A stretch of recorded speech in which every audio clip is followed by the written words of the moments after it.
பார்த்துட்டு நல்லா இருக்குன்னு சொல்கிறோம். ஆனால் டைட்டில் பார்த்து சில பேர் வராமல் அதுதான் இப்போ என்னன்னா இப்போ நீங்களே பார்த்துருப்பீங்க முதராத்திரி சுற்றி நடக்கிற படம் தான் முதராத்திரி டைட்டிலுக்கும் படத்துக்கும் சம்மந்தமே இருக்காது. முகம் சொல்லிக்கிற மாதிரி எதுவுமே இருக்காது. இது வந்து எனக்கு எல்லாருக்கும் தெரியப்படுத்திட்டீங்கன்னா எனக்கு ரொம்ப சந்தோஷம். முதராத்திரியும் முகம் சொல்லிக்கிற அளவுக்கான வார்த்தை இல்லைன்னு நாங்கள் நினைக்கிறோம்.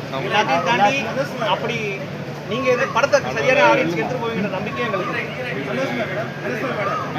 சிறை யூத் ரெண்டு படத்துல நல்லா பெர்ஃபார்மன்ஸ் அதை தாண்டி இந்த படத்தை கொடுத்துருக்கீங்க. நன்மை மைக் வாங்க.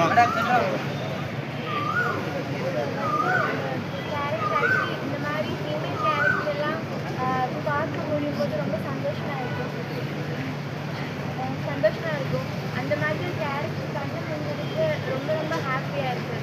ஏன்னா அது ரொம்ப ரேர். ஆனால் அது அமைஞ்சிருக்கு. நான் தேங்க்ஸ் சொல்லணும். மேடம் படம் ஃபுல்லாகவே சோகமாக இருந்தீங்க, ஆனால் ஆடியன்ஸில் ஃபுல்லாக சிரிச்சுனே இருந்தீங்க. என்ன காரணம்? எனக்கு ஒரு ஸ்டேஜ் வேறு இருக்குது. ஸோ பேனிக் ஆகிட்டேன் எல்லாரும் பார்த்துட்டு. மேனேஜ் பண்ணுறாங்க.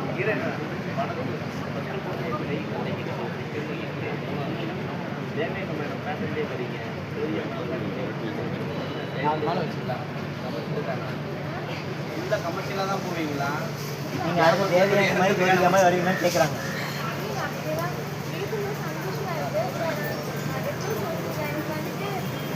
இந்த மாதிரி நல்ல நல்ல கதையை பார்த்தாங்க நல்ல டீமோட ஒர்க் பண்ண முடிஞ்சா சந்தோஷமா இருக்கு. அப்படி நல்ல படங்கள் வந்தால் ஆடியன்ஸ் அக்செப்ட் பண்ணுவாங்க. அதனால தான் அந்த படத்தை கேட்டாங்க. ஸோ அதில் பார்த்தாங்க வந்து சந்தோஷமா. மேடம் ஸ்லாங் எப்படி பண்ணீங்க? ஸ்லாங் எப்படி? அது ராஜாக்கு தான் தேங்க்ஸ். நான் அவ்வளோலாம் பண்ணேன், ஒரே டச் பண்ணிருக்கேன். பட் முடிச்சாலே பாராட்டுறாங்க. நல்லா இருந்தது.